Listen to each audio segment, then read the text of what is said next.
Só uma observação: Coldplay é uma das bandas que mais investe em projetos ambientais no mundo. Boa noite, estou gravando dia 4 de junho. Esse vídeo é para amanhã, comemoração ao Dia do Meio Ambiente. Meu nome é Bruna, sou engenheira química e trabalho há 12 anos com meio ambiente.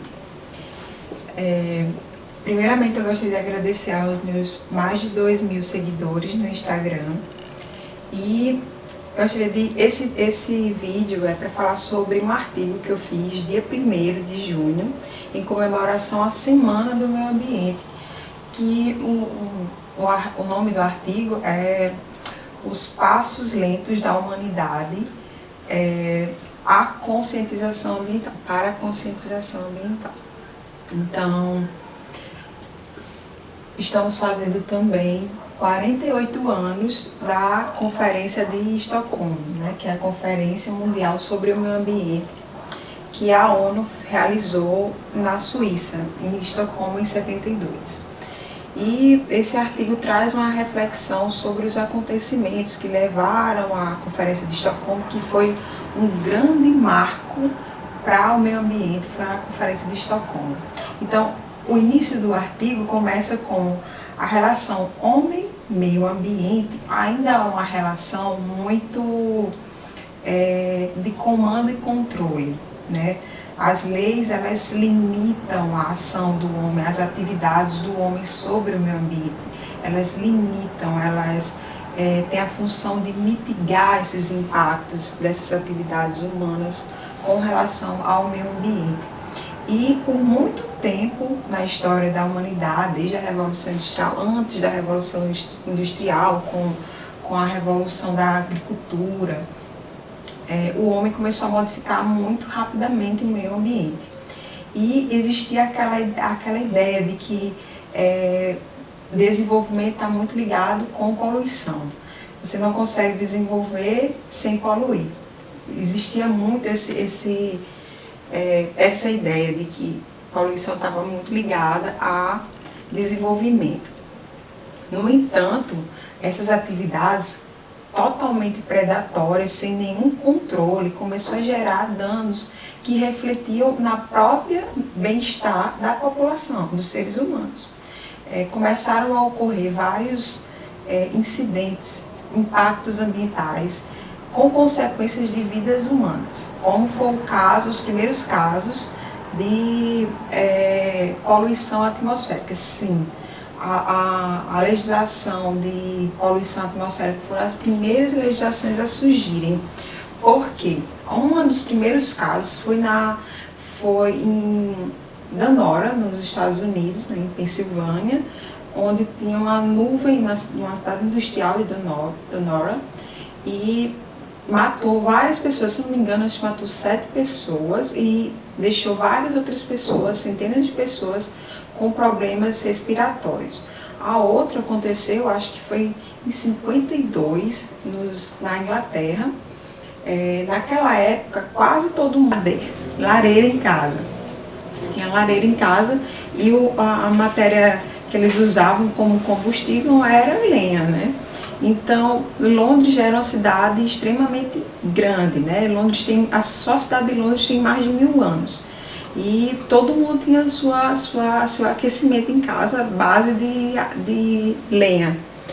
E você imagina uma cidade super povoada, com condições climáticas que não favoreciam a dispersão atmosférica, e todo mundo com a sua lareirinha ligada, produzindo, sua chaminézinha produzindo poluição atmosférica, né?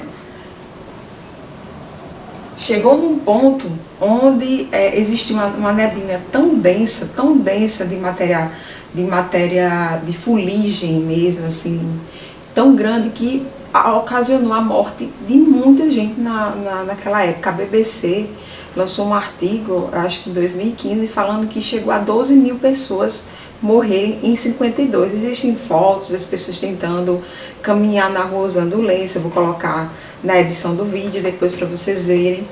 E foi um evento que, se não me engano, acho que foi em 52 isso, em acho que 56 ou 54, depois eu vou colocar a data correta, acho que tem aqui no artigo, surgiu o primeiro artigo, a primeira lei inglesa sobre limitações de poluentes atmosféricos, que eu acho que é a Clean Air Act, se eu não me engano.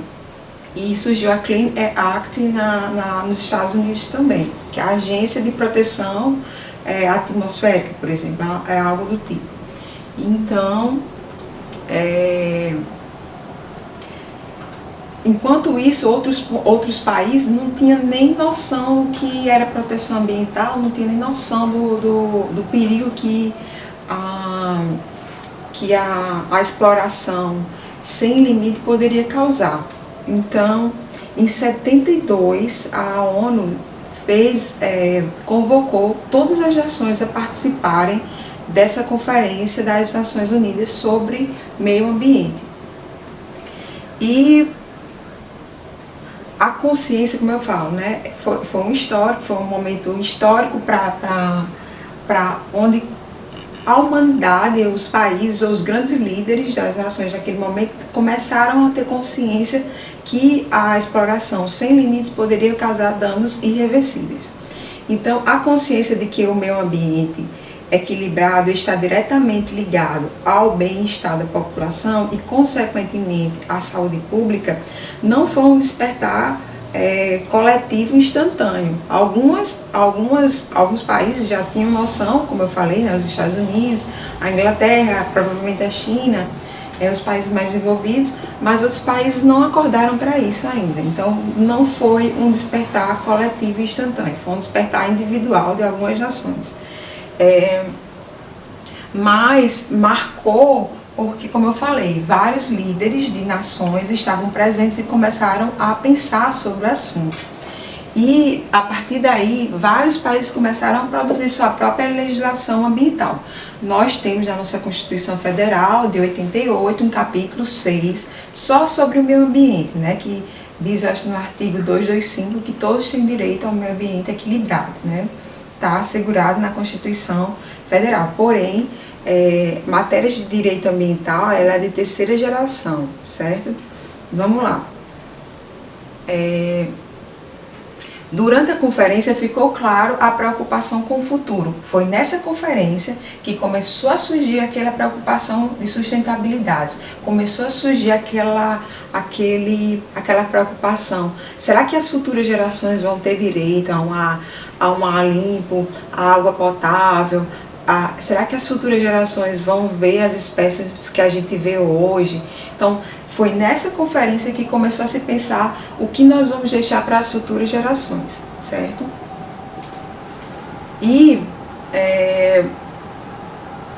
a preocupação com a extinção de espécies, de animais, as doenças causadas pela exploração dos organismos das florestas que eram expulsos, as florestas eram destruídas e os seres que habitavam ali eram expulsos ou de alguma forma explorados, consumidos, né? E isso começou a gerar mudanças, né? Consequências, inclusive ao surgimento de várias doenças, H1N1, coronavírus, né? Foi uma consequência da nossa interação com o meio ambiente. As doenças que a gente tem hoje em dia, sim, são consequências das interações do meio ambiente desequilibradas. A má qualidade da vida dessas pessoas, no caso a gente, né, que vive hoje uma pandemia, e, por exemplo, falta de recursos hídricos começou a diminuir, aquecimento global, poluição atmosférica, substâncias tóxicas, surgimento de vários tipos de câncer, que provavelmente decorrentes de substâncias químicas que a gente consome sem saber, certo? Então, a conclusão desse artigo, eu tento falar que garantir um mundo melhor e qualidade ambiental para as futuras gerações é responsabilidade pública, coletiva e individual, certo?